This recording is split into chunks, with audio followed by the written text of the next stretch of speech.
Bonjour, c'est Thibault Lambert et vous écoutez Code Source, le podcast d'actualité du Parisien. Le Festival international de la bande dessinée, qui se tient chaque année à Angoulême, en Charente, n'aura pas lieu en 2026.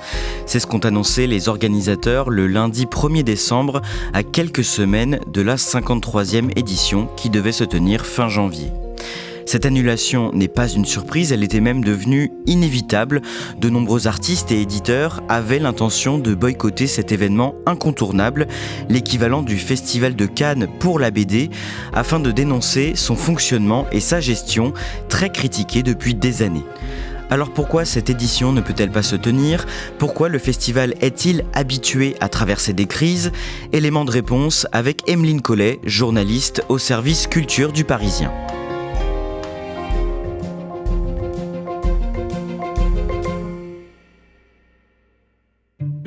Emeline Collet, le lundi 10 novembre, plusieurs stars de la bande dessinée signent une tribune dans le journal Libération.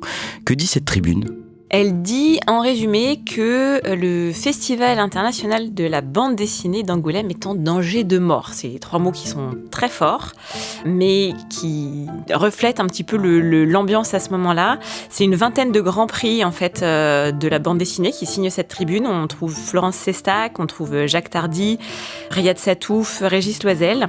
Et ils regrettent que les scandales, les erreurs de communication, le manque d'ambition et l'opacité de gestion autour du festival d'Angoulême menace la prochaine édition. Ce festival, c'est pourtant le plus important au monde pour la bande dessinée. Oui, il est souvent comparé au Festival de Cannes de la bande dessinée. Chaque année, il y a à peu près 200 000 personnes qui se rendent à Angoulême pour y assister. Il offre à la bande dessinée franco-belge un rayonnement international. Il est connu au Japon, il est connu aux États-Unis, il est connu au Brésil, à Taïwan. C'est vraiment un festival d'envergure mondiale. Vous allez nous raconter dans cet épisode de Code Source ce qui a mis l'édition 2026 du festival en péril. Mais d'abord, revenons rapidement sur l'histoire de ce rendez-vous incontournable de la BD qui a émergé au début des années 1970. Comment voit-il le jour et qui en est à l'origine ? Alors, ce qu'il faut savoir, c'est qu'au début des années 70, la bande dessinée, c'est vraiment un genre mineur. Il y a très peu d'événements qui la mettent en lumière. Le grand public la connaît pas particulièrement. On pense que c'est un petit peu destiné aux enfants, en réalité. Mais il y a quand même une production qui émerge, une production de qualité qui fédère autour d'elle des passionnés. Parmi ces passionnés, qui sont souvent des collectionneurs, il y a 3 personnes qui se rassemblent pour créer la première édition du Festival d'Angoulême. Donc on est en 74, il s'agit de Francis Groux, qui est un collectionneur passionné, Claude Moliterni, qui lui vient du monde de l'édition, et Jean Mardiquian, qui était à l'époque adjoint à la culture au maire. Avant la toute première édition de ce qu'on va appeler ensuite le Festival de la bande dessinée d'Angoulême, le tout premier rassemblement, c'est une fête de quartier, c'est une fête de MJC, de Maison des Jeunes et de la Culture, qui petit à petit, grâce à ces 3 personnes, va prendre de l'ampleur. Quelle est la philosophie de ce festival ?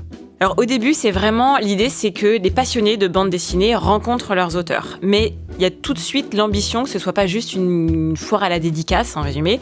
On imagine très rapidement des expositions, des tables rondes, il y a tout de suite des prix, des remises de prix.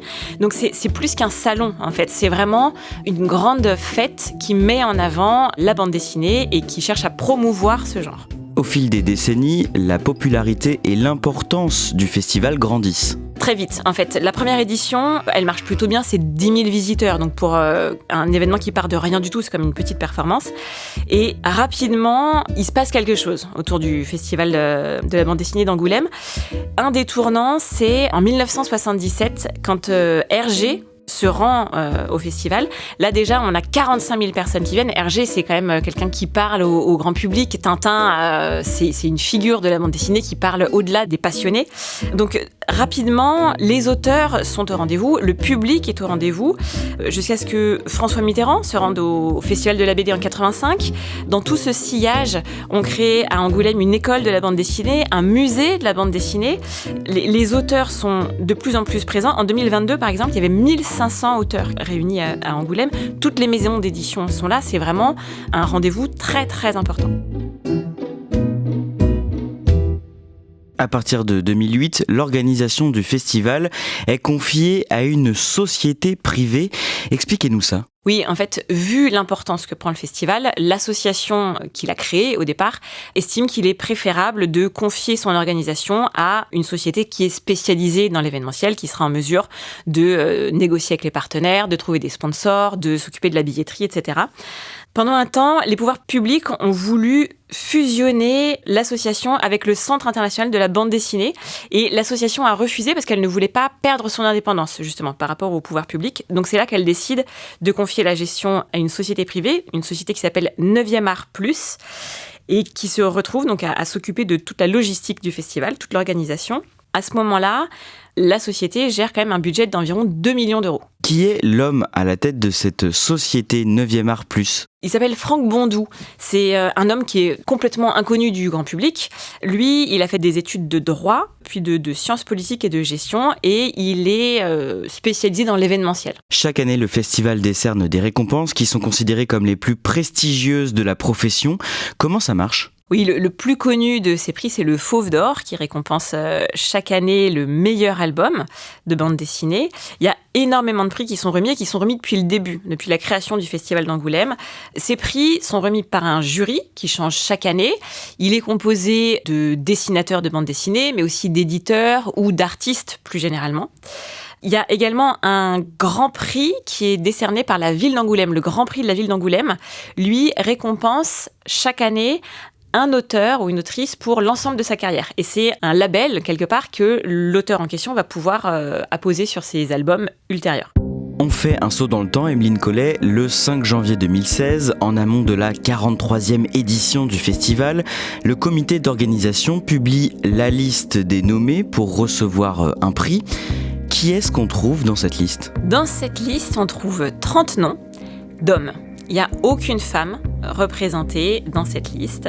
Alors certes, le monde de la bande dessinée a longtemps été très masculin, mais en fait les femmes autrices de bande dessinée existent et elles sont très manifestement absentes de cette sélection.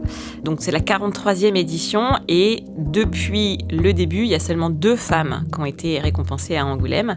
Florence Sestac qui a reçu un prix en 2000 et Claire Bretéché qui avait été récompensée en 83 et qui avait obtenu le prix spécial des 10 ans. Cette liste de nommés exclusivement masculines fait beaucoup réagir. Oui, les autrices évidemment sont scandalisées en fait de l'absence de femmes dans la liste et au-delà, il y a des auteurs qui se désolidarisent complètement de cette sélection.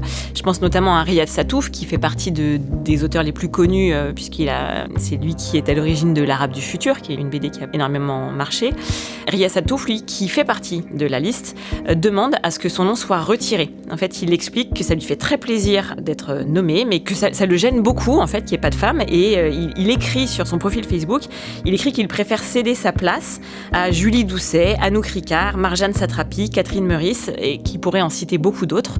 Et donc, Riyad Satouf demande simplement à être retiré de cette liste proposée par 9e Art Plus. Que font les organisateurs face à cette polémique ? Ils n'ont pas beaucoup de choix parce que la polémique a pris beaucoup d'ampleur. Il y a des dessinatrices qui ont appelé au boycott et du coup, ils décident de supprimer cette liste. Et à la place, ils proposent que les auteurs accrédités votent pour 3 noms de dessinateurs à récompenser. Donc chacun est invité finalement à voter pour qui il veut.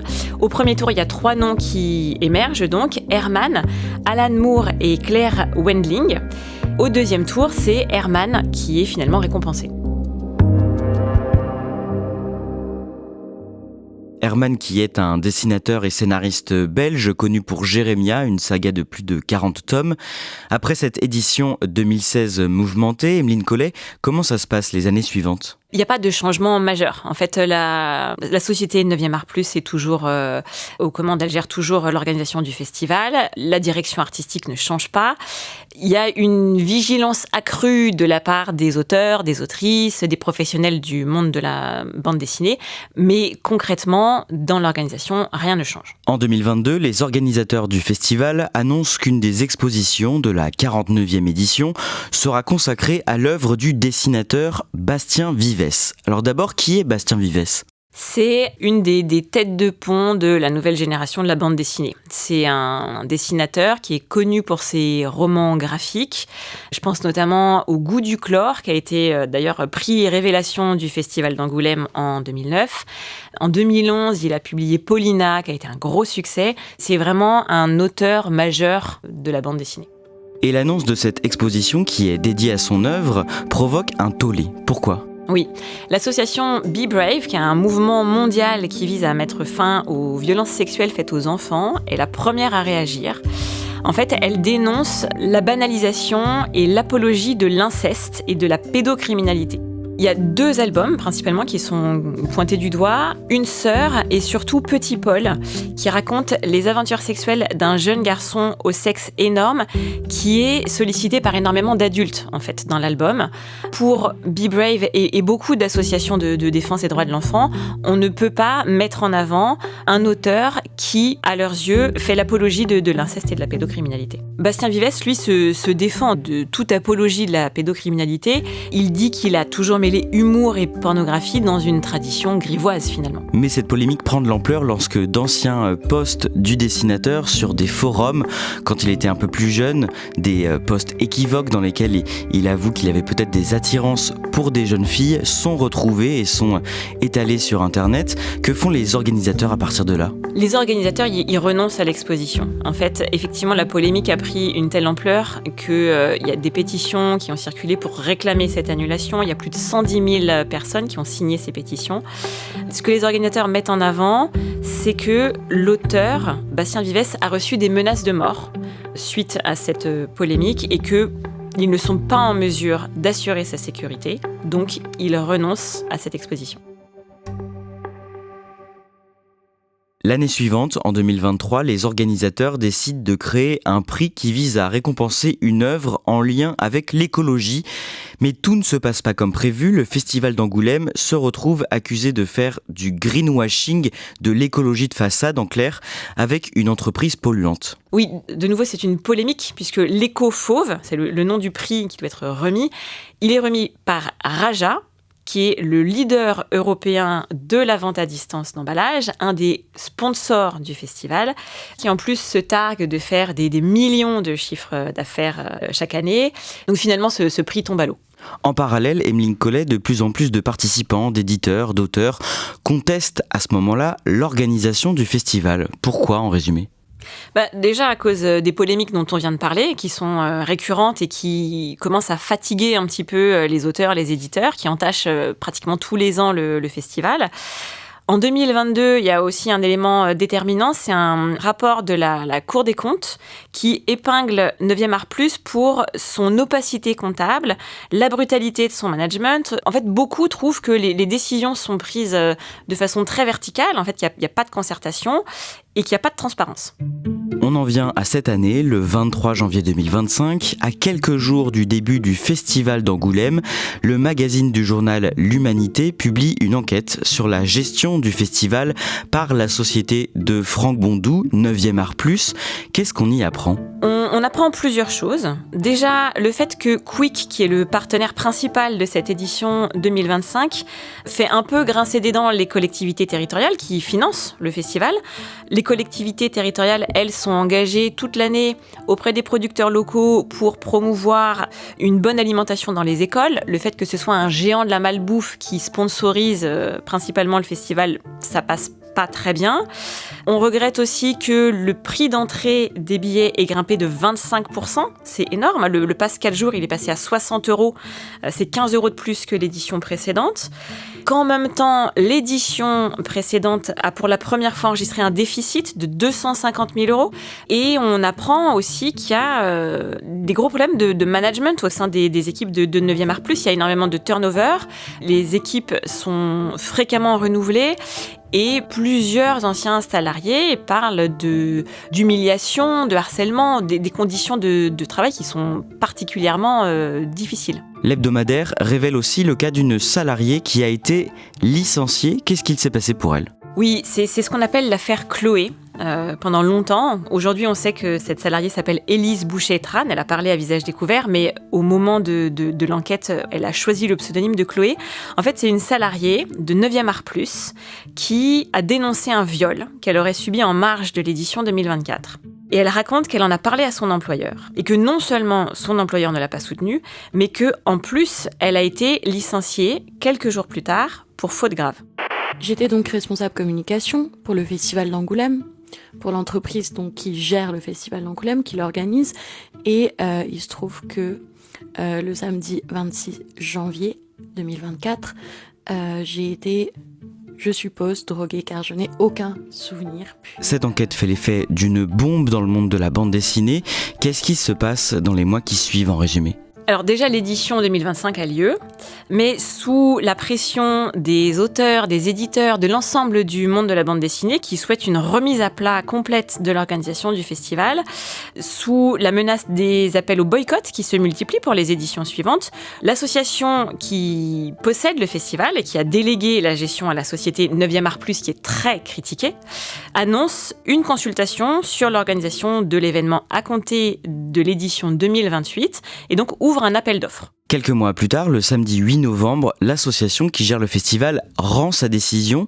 Quelle est-elle ? Sa décision, c'est de demander à 9e Art Plus de s'associer avec la Cité internationale de la bande dessinée pour organiser les éditions futures à compter de 2028. Comment réagissent les artistes et les autres acteurs du secteur ? Très mal. Cette décision fait l'unanimité contre elle. Personne, ni les auteurs, ni les éditeurs, personne dans le monde de la bande dessinée n'imaginait que 9e Art Plus puisse être reconduit. Vu tout ce qui s'était passé, les auteurs, les éditeurs, tout le monde réagit, tout le monde dénonce cette décision, demande à ce qu'elle soit annulée et menace de ne pas aller à Angoulême en 2026. On en revient au début de cet épisode. Le 11 novembre, la tribune signée par des grands noms de la BD alerte sur la possible disparition du festival. Et le 13 novembre, 2 jours plus tard, Franck Bondou, le président de 9e Art Plus, vous accorde une interview dans Le Parisien, Emeline Collet. Il vous dit qu'il compte se mettre en retrait de l'organisation du festival. Comment il explique tout ça ? Il dit qu'il acte la décision de l'association qui a décidé de privilégier l'intérêt supérieur de l'événement. Comme son nom cristallise les reproches, il me dit qu'il souhaite être un facilitateur, qu'il souhaite que tout s'apaise. Il me dit qu'il n'avait pas l'intention de rester, dans tous les cas, à 9e Art Plus, et que, alors à mise en retrait, il préfère dire qu'il laisse en avant l'équipe du festival. Il compte continuer à travailler dans l'ombre pour faciliter la transition. Mais c'est quelqu'un qui, à ce moment-là, fait l'unanimité contre lui, c'est ça ? Complètement. Toutes les personnes avec qui j'ai pu m'entretenir font le distinguo entre Franck Bondou et les équipes de 9e Art Plus qui travaillent à l'organisation du festival, qui sont pour certaines bénévoles, et que personne ne souhaite incriminer, que personne ne souhaite blâmer. C'est le nom de Franck Bondou qui cristallise finalement tout ce qu'on reproche au festival. Le lundi 1er décembre, la société organisatrice du festival, 9e Art Plus, fait savoir par la voix de ses avocats que l'édition 2026 ne se tiendra pas, qu'elle ne peut matériellement pas avoir lieu dans des conditions appropriées. Fin de citation. Emeline Collet, j'imagine que c'est une décision lourde de conséquences pour le secteur. Oui, très lourde de conséquences. Déjà en termes de visibilité pour les auteurs de bande dessinée, c'est 4 jours pendant lesquels pratiquement tous les médias parlent de bande dessinée, ce qui n'est pas le cas le reste de l'année.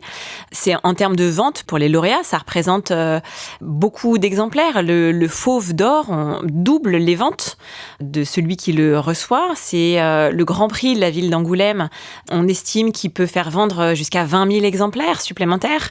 En général, autour du Festival d'Angoulême, dans pratiquement toutes les librairies, il y a une sélection de bandes dessinées qui sont sélectionnées à Angoulême, qui sont mises en avant. Donc il y a vraiment des conséquences qui vont être très lourdes cette année pour les auteurs. Un festival comme celui-ci, annulé 2 mois avant, ça représente beaucoup d'argent de perdu pour la société qui l'organise ? Oui, c'est un festival qui a 6 millions d'euros de budget à peu près, la plupart des sommes ont déjà été engagées. En fait, c'est un festival qui se prépare pratiquement d'une année sur l'autre. Et il faut s'attendre aujourd'hui à une bataille juridique pour savoir qui porte la responsabilité de cette annulation et qui va devoir en assumer le coût. Est-ce que cette annulation signe la mort du Festival d'Angoulême ou est-ce qu'il y aura une édition en 2027 ? Non, la mort du Festival d'Angoulême, on n'en est pas encore là. Déjà parce que beaucoup de partenaires souhaitent le faire revivre. Ce qui semble impossible, c'est qu'une décision soit prise avant les municipales, qui auront lieu en mars 2026. Il y a de l'argent public en jeu, une subvention qui est votée. Avec un tel enjeu politique, aucune décision ne sera prise avant. En revanche, il y a beaucoup de candidats pour le reprendre, le Festival d'Angoulême. Le SNE, le syndicat national de l'édition, avait fait une proposition, avait répondu à l'appel d'offres. Le Comic-Con Napoli avait également répondu à l'appel d'offres. C'est des organismes qui ont l'habitude d'organiser des festivals d'envergure, qui sont tout à fait en mesure de le reprendre et qui ont fait part de leur volonté de le reprendre. À Angoulême, il y a quand même la Cité internationale de la bande dessinée qui est en mesure de faire une billetterie, qui est un lieu déjà consacré à la bande dessinée. Donc le festival de bande dessinée peut renaître de ses cendres. Reste à savoir aujourd'hui comment, quand, sous quelle forme. Il y a encore beaucoup de questions.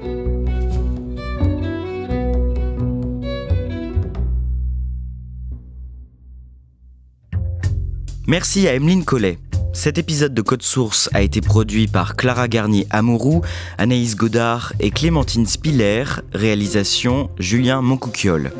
Vous êtes de plus en plus nombreux et nombreuses à nous écouter, alors abonnez-vous si ce n'est pas déjà fait à Code Source sur votre plateforme d'écoute préférée ou sur la chaîne YouTube du Parisien. Chaque samedi, vous pouvez aussi retrouver notre podcast Faits divers, Crime Story, avec une nouvelle affaire criminelle racontée par Claudia Prolongeau et le chef du service police-justice du Parisien, Damien Delseny.